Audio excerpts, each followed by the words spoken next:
This is the Bucks POSTCAST, your instant game reaction for the Milwaukee Bucks.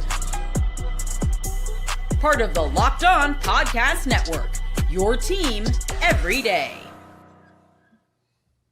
The vibes are back. The energy is back. And yes, the wins are back. They're second in a row. They're fifth in their last 6 games. And it is a 110-93 victory over the Oklahoma City Thunder on the road. And before the All-Star break, the Bucks close out the unofficial first half of the season in winning fashion. Hello, everyone. Welcome into the Locked On Bucks POSTCAST. I'm your host. My name is Brandon Snide, joined alongside the Wisconsin Badger legend, Mr. Brian Butch. We will dive into this victorious game once again for the Bucks. We'll get into the turning point. We'll get into the player of the game. We'll get your reactions, your thoughts, your celebrations on the program as well. All welcome tonight as we break it all down. Before we dive into the game, always got to remind you guys, free and available wherever you guys get audio podcasts, Apple, Google, Spotify, Amazon, wherever you get them. You can now get the Locked On Bucks POSTCAST. You can also get Justin Garcia, Frank Madden, Camille Davis on the Locked On Bucks Daily Show as well. And we are also over on YouTube, where we are live right now talking about a 110-93 Bucks win. Make sure you hit that subscribe button. Make sure you hit that thumbs up on the video. You got to hit the thumbs up tonight because the Bucks gave you a reason to hit the thumbs up. So hit the thumbs up for us and make sure you hit that notification bell. Always get notified when we are live, and we are live now, Butchie, a 110-93 win for the Milwaukee Bucks. I'm going to get out in front of it, Butchie. The Bucks are back, baby. I am bought back in with this Milwaukee Bucks team.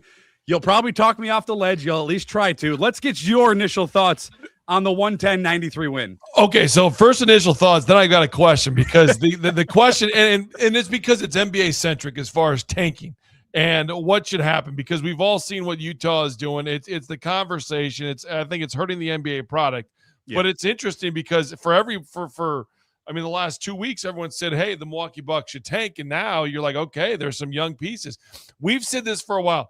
You have to figure out what you have.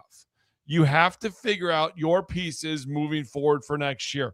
Is this team a NBA championship team? Probably not right now. Okay. That being said, right now, but here's the thing. If 34 comes back and you have 7 guys score double figures, I'm not willing to say they're not, because who in the East is your favorite? If you look at the East right now, who's your favorite? The Cavs? I mean, yeah, and that the Pistons are playing like really good. Nobody trusts the Pistons. That's the thing. And if you put Giannis in any one of those series, Giannis is the best player. So no matter who's in that team. That's the big conversation when I look at this is like, should they be tanking? And then you watch this game, you're like, no, they shouldn't be taking. They're doing exactly what they should be doing by finding out who they have. Whether, like I said, you have 7 guys that score in double figures. That's amazing. Yeah. That's amazing. You had no Miles Turner. And you look at who it is. It's your depth. What was one of the biggest weaknesses of the Bucks early on the season? Couldn't get any scoring. And there's no bench depth. Correct. That's what I mean. You couldn't get, you couldn't dip into it. There. Well, now you're starting to get that. And I think the ball's moving. I think how they incorporate Giannis is going to be a big part of this. Right now, guys are playing with the approach of YOLO, like, hey, I can do what I want to do. There's not the superstar out there. Everybody's at the same level. I could be the guy. I could step in. Like, all those guys are playing with that mentality, which is great. And that's why I think you look at what they're able to do, because they do have that approach. I mean, that's just what it is. So, but I think the tanking side of it, the conversations, I mean, the Jazz, they got fined, the Pacers, they've gotten fined. Like, it's getting bad. And if you look at that, there's a positive for the Bucks side of it. You can start moving your way up here and doing some different things. But tonight's game was and I know I'm rambling, so I apologize. But tonight's game, because there's 2 things in my mind, right? Like the tank side of it as I watch this game, and then I watch this game and I see the development side of it and what you're getting out of guys. I think Cam Thomas, If you didn't know, you know now. He's a bucket getter. This doesn't surprise me, the Cam Thomas performance, because you're going to see him take some terrible shots and airball them. And then you're going to see him be ultra dominant, but he's a bucket getter. But there's other guys that are really starting to surprise me. I mean, even John Horst, Pete Nance kind of taking the Ryan Rollins and AJ Green approach. You're hearing some of that stuff. Like, you're right, John. You're right, because those guys are doing what they're supposed to do. You mentioned it. Everybody that played meaningful minutes, and I don't mean any disrespect for the guys that were in the game at the end of the game, Gary Trent Jr., Thanasis Antetokounmpo, who, they were in there at the very, very end. Everybody scored tonight for the Milwaukee Bucks. Ousmane Dieng, once again, if you thought yesterday was a flash in the pan, like, I'm sorry, like, it's not. John. Whoa. Let's see. No. It may have been, like, he was buried on that roster in OKC. Yeah. He didn't get any real opportunities. He was a lottery pick. He's 22 years old. From what I've seen, Butchie, tonight he leads the Bucks in scoring with 19, but it's not just the scoring. It's the 11 rebounds and the 6 assists. It was the second quarter. 7 rebounds in the first half was right. Because that's been an area of concern for the Bucks as well. And I get overly excited when we have a younger player like this, because we haven't had it, right? We haven't drafted well. That's the knock on John Horst. Ryan Rollins is kind of one of those guys. It's fair, though, that he hasn't. It is. And so it's like I'm getting overly excited. Yesterday, he sets his career high, Ousmane Dieng, that is, with 5 3-pointers made, and then he follows that up tonight by scoring 19 points in a team that just gave up. I shouldn't say gave up on him, but traded him away to Chicago and then over to Milwaukee in that 3-team trade. So Darvin Ham was mic'd up tonight, Butchie, and I know you probably saw where I'm going with this. And he had a phrase, and I want you to elaborate. I can kind of take a guess on it, but I would love a guy who's been in those huddles to kind of go over it for us. He said, meet force with force. And it stuck out to me. I wrote it down in my notes because I kind of can take a guess on what he's meaning by when he says that. And oh, by the way, Darvin Ham said that because no Doc Rivers tonight. Thoughts and prayers to the Rivers family. He was attending a funeral, so he was not on the sideline for the Milwaukee Bucks. Darvin Ham taking his place. No Ryan Rollins as well for Milwaukee. But what do you think that means? What is he implying when a head coach tells a basketball team, in this case Darvin Ham telling the Bucks, meet force with force? Well, okay, so the first part is, where's the first force come from? The first force is, when you look at Oklahoma City, how good are they on the defensive end? They're elite. Amazing. They're elite, right? I don't know if there's a weakness on that team, to be quite honest. So they're bringing force to you. Okay, they're the ones that are aggressive. They're the ones that are into you right away. That's the way the defense is built. That's the way they've drafted. That's been the philosophy that they've had, is we are going to play aggressive, we're going to play physical, and we're going to bring the force to you. So that's a part of it. So if you're going to compete in a game with a team that's aggressive, you need to meet the force. And I was in Champaign, so I'll use that because I think a lot of probably Bucks fans are also probably college basketball, at least watch that game a little bit. Illinois is ultra aggressive defensively, not going to get a call on the road. NBA is a little bit different. You might get some more calls on the road, but in college, you for sure aren't. So if you're not going to meet that, if you're not going to go attack that force, you're going to get swallowed up. And I think, and even when I played, like teams that want to be ultra aggressive, you knew you needed to come in and you needed to attack. No different. If that philosophy and thought process doesn't go through your head, here's another one. What do you always hear about the press? How do you break a press? You attack the press. Same kind of philosophy is exactly meet force with force, and then make sure that you're continuing to make them pay for them being that aggressive in you. What did you think of Kyle Kuzma tonight? It was a struggle yesterday for Kuz. Didn't have the scoring numbers. Really didn't take the volume of shots either. But he had a bounce back performance. AJ Green also the night before had 6 points in that game against Orlando. That second game of their little mini series there down in Orlando. But what did you think of the play from Kyle Kuzma tonight? AJ Green was 17 points in 38 minutes. Kyle Kuzma, as I mentioned, he had 14. And also, Butchie, a guy that's always seems to be at the center of attention is Bobby Portis. Now, 4 points yesterday, only played 16 minutes. But tonight was much better from Bobby. 6 of 11 from the field. He had 15 and 29. Much more efficient, much more of a contributor this evening. What did you think? I'm sure we'll get into Ousmane and we'll get into Cam Thomas, and we already kind of have. Yeah. What did you think from the guys that are kind of established already? Kyle Kuzma, AJ Green, and BP. Here's a question. If they don't go on that 14-0 run to push it in the second quarter, are their performances the same? Now, I thought Kyle's probably was. He came aggressive. For me, the issue with Kyle is it's up and down. Like, it's just, you're going to have a performance like tonight, then all of a sudden there's a no-show. Like, that's my biggest frustration with Kyle Kuzma. And it's throughout a game even. I mean, you might see great 4-minute stretch, and then there's a 3-minute stretch where you don't even see where he's at. So I think that's the biggest thing there. As far as Bobby, it's a good night. Why do I got to dive into this? But I think Bobby Portis is a front runner. When they've got the lead, he's going to play well. I just think that's just the philosophy of Bobby Portis. Tell me I'm wrong. I mean, maybe I don't want to be. I don't want to dive into. I don't want to be negative. This is a great win. I don't want to be negative either. And I think Bobby's being phased out, and I think we'll probably won't see a team with Bobby next year. But if you give me 15 and 29, and you give me 12 rebounds, give you 15 and 29 if it's a 2-point game the entire game. I don't know. But we have seen it before. It's happened before. Like, has it happened recently? As much as we wanted to, no, but it's happened before. So I have to believe in Bobby Portis. I mean, he's 6th in the NBA in 3-point shooting. He's partaking in the 3-point contest as well. Know. So I'm going to remain optimistic, and hopefully the Bucks, obviously have found things with Pete Nance, as we have mentioned, with Ousmane Dieng, as we have mentioned, like no Miles Turner tonight for the Bucks. So like there's opportunities for other guys to step up, and we'll see what the second half for the Milwaukee Bucks looks like. We do know that's potentially going to include number 34.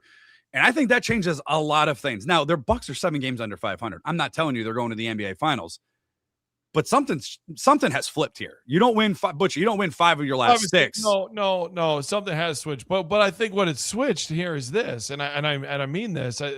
There has been no expectations. That's fair. Like there's like you literally can roll the ball out and say, okay, go hoop. Like that's what these guys are doing, and that's what worries me. As far as because you have to find, I'm going to pound this the entire year, the rest of the year. You have to figure out what you have. You have to figure out if these guys that you've added in Cam is going to be part of what you're doing, if Dieng is going to be part of what you're doing. Like you have to fit Pete Nance, if he's going to be part of what you're doing. You need to figure this out, because if you can figure it out, in the offseason, you can go to Giannis with a legit plan that he's actually seen. Like it's all in place still. And that's the thing with this that I hate having the conversation about, but like it's a legit conversation. And then I know we got to get through this quick. I get it. Quick question. Are you in favor of tanking? No. Because I still am. No, I'm not, because I don't think that's two things. I don't like it to begin with. And number two, how are you going to sell Giannis on competing for championships when you're tanking? Now, other teams have done it. Have you seen the freshman draft? I get it, but we had a couple of comments in the live YouTube chat, and we'll get to some more comments throughout the show. Ousmane Dieng is now your draft pick. He might be your lottery. Use him as your lottery this year. He's 22. Yeah, but you can get another one. Brandon. Yeah, and I would say if you don't get a lottery pick and you have that pick swap with New Orleans, so nothing's guaranteed, but nothing's guaranteed. Like if they get into lottery and they draft 10th, who knows what they're going to get? I know Jane went 11, so who knows what they're going to get? But if you start winning and the energy's increasing and the vibes are increasing and Giannis is looking at this team going, okay, I see something with Cam Thomas. I see something with Ousmane Dieng. I know what I got in Ryan Rollins and AJ Green. I still think Miles Turner can be a big part of this team. That would sell me more than let's just lose and hope that we get a top. Can both happen? They can in a perfect world. And that's ultimate. but that's my point. I think that's where you have to be at if you're the Bucks. I think too. It's like I think it's culture wise though. Like you and Eliza Jane brings up a good propositions because we're teaching the youngins. Then it's okay to phone it in, and we don't want that. Like this is a culture built on winning and winning a championship. It's a culture built with Doc still. That's another conversation. Otherwise, it doesn't matter the culture because the new coach should be bringing it in. And I get you guys think this is the pick. I watch a bunch of college basketball. You can get an impact player. I will say this as well. I have had conversation with multiple Milwaukee Bucks scouts, as I have conversations before every college basketball game. They are extremely excited about what they have in front of them, about drafting a player that can impact them. The scouts are extremely excited about where they can pick at and what they can get to impact this team. I'm going to say it one more time. Extremely, like really happy. Okay. So that plays a factor here. That's and fair. I think you've got to, there's a tough line. I agree. You don't want to create a bad culture, but is Doc the guy that's going to be coaching next year? If he's not, if you've already made that decision, now all of a sudden when you evaluate, you're evaluating players. You're not evaluating them in the system. You're not evaluating them in the culture, because you're planning on bringing somebody in to change the culture. If you're planning on having Doc around next year, then yeah, you probably can't tank. But then I personally don't think that's the right move. Well, the Bucks aren't tanking tonight. A 110-93 victory on the road against the Oklahoma City Thunder. No SGA also for Oklahoma City, but the Bucks nonetheless getting the much-needed victory before the All-Star break. Let's hit a break here. When we come back, our turning point of the Bucks win and our Locked On Bucks postcast player of the game. And of course, at the end, your thoughts, your reactions, and your celebrations, all next on the Locked On Bucks postcast. Tonight's show is brought to you by TurboTax. Tax season doesn't have to take over your life this year. TurboTax is making it easier than ever to just hand things off and move about your day. With TurboTax full service, you can have your taxes done for you by a trusted local tax expert, start to finish, without the stress or the guesswork. Instead of spending hours and hours trying to figure out what forms you need, you can meet with a local TurboTax expert in person or connect online. They handle everything, W-2s to self-employed forms, and they work to get you every deduction you deserve. For a limited time, you can have your taxes done by a local TurboTax expert for just $150 all in. If a TurboTax expert didn't file for you last year, just make sure you file by February 28th. Take taxes off your plate and get back to your life. Visit TurboTax.com/local to book today. Tonight's Locked On Bucks postcast is brought to you by ZocDoc. Finding a doctor you actually feel like you are discovering a diamond in a rough when you find a good one. Sure, you want someone who's in network, nearby, and has the availability, but you also want a doctor who listens, who makes you feel comfortable and explains things clearly to you. That kind of doctor does exist, and finding them is easy with ZocDoc. It is a free app and website that helps you find and book high-quality in-network doctors so you can find someone you love without all of the hassle. We're talking about booking in-network appointments with more than 150,000 providers across all 50 states, covering over 200 specialties from primary care and dentistry to dermatology and eye care. Stop putting off those doctor's appointments and go to ZocDoc.com/LockedOnNBA to find and instantly book a doctor you love today. Once again, that's ZocDoc.com/LockedOnNBA, ZocDoc.com/LockedOnNBA. And once again, thanks to ZocDoc for sponsoring the Locked On Bucks postcast. And lastly, our victorious edition of the Locked On Bucks postcast is brought to you by Wayfair. The new year is here, and it's a perfect time to reset your routine and refresh your space. If you're spending more time at home, you might as well love how it looks and how it feels. That's why you should turn to Wayfair. It's a one-stop shop for getting your home back on track. From bedding and mattresses to storage solutions for every room, Wayfair makes it easy to start your year fresh. It has everything you need, from a home refresh to all in one place. Whether you're updating your living room, organizing your space, or upgrading your work-from-home setup, Wayfair's huge selection makes it easy to find exactly what works for your style and your budget. Get organized, get refreshed, and get back on track this year for way less. Head to Wayfair.com right now to shop all things home. That's Wayfair.com. Wayfair, every style, every home. It's a 110-93 victory for the Milwaukee Bucks. 5 of their last 6 games have been victorious, including their last 2.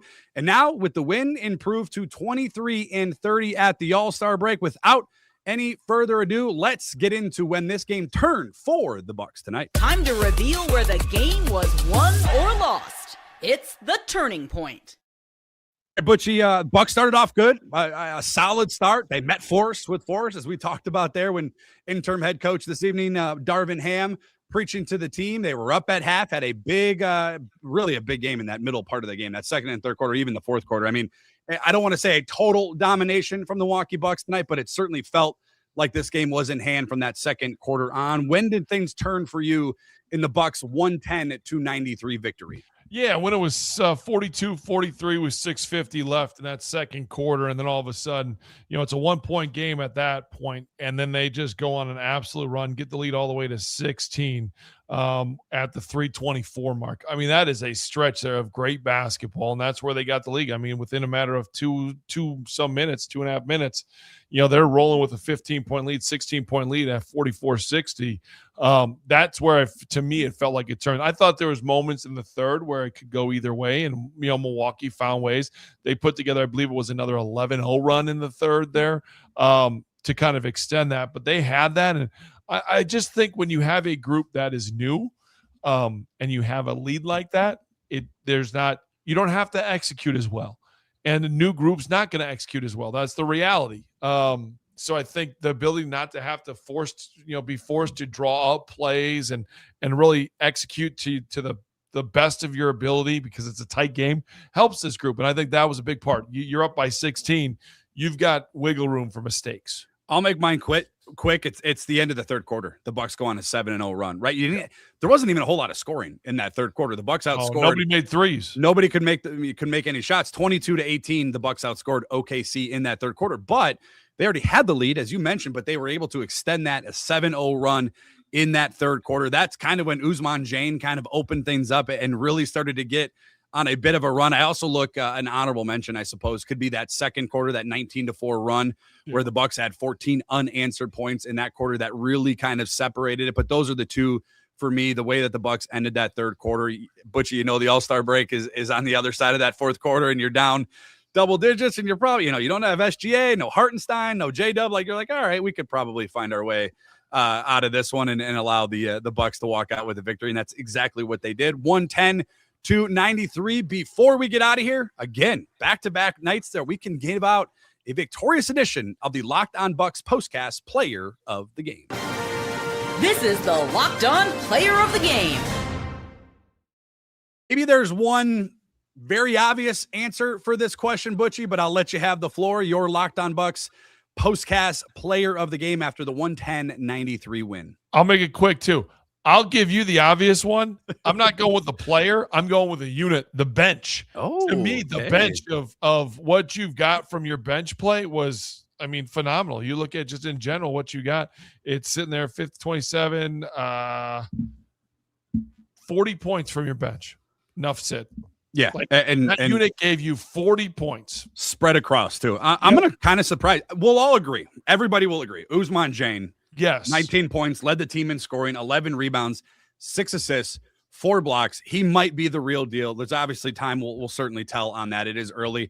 Back-to-back, great performances from the 22-year-old. So there's no doubt about it. He's both of our, number one player of the game. I'm going to go on the other side, and this may or may not surprise anybody. I don't know if they saw it tonight. It was the former number 12 overall pick in the 2004 NBA draft, Nikola Topic. I hope I'm saying his last name right. He made his NBA debut, Butchie, after battling cancer, and he recorded an assist on his first possession tonight. I have goosebumps talking about it. Obviously, everybody probably knows somebody that's battled through something. To see him out there living out his dream, knowing what he went through, a young kid making an impact on the floor right away, but just being there and living out his dream, I thought was absolutely fantastic. So Nikola Topic gets my honors tonight for the Locked On Bucks postcast player of the game. I thought he was just a great story and something to feel good about going into the All-Star break. You can also feel good about the Bucks. 110-93 win tonight, winning 5 of their last 6 and back-to-back wins. They beat Orlando on Wednesday and now OKC on Thursday night. A little bit of a break. The NBA All-Star festivities kicking off this weekend. Bobby Portis in action, so make sure you tune into that. Butch and I will catch back up after the All-Star break. That'll do it for tonight's show. As always, man, my thanks to each and every one of you. Thank you guys for making Locked On Bucks part of your day each and every single day. Again, just an added bonus to the Locked On Bucks YouTube channel. You still get Camille Davis. You still get Frank Madden. You still get Justin Garcia on the Daily Show. We are just here after games reacting, and hopefully we have more wins to celebrate in the second half of the season. Real quickly, before we do get out of here, friendly reminder, wherever you guys get audio podcasts, you can also get the Locked On Bucks postcast as well as over on YouTube, where we are live right now. Make sure you hit that subscribe button. Make sure you hit that notification bell.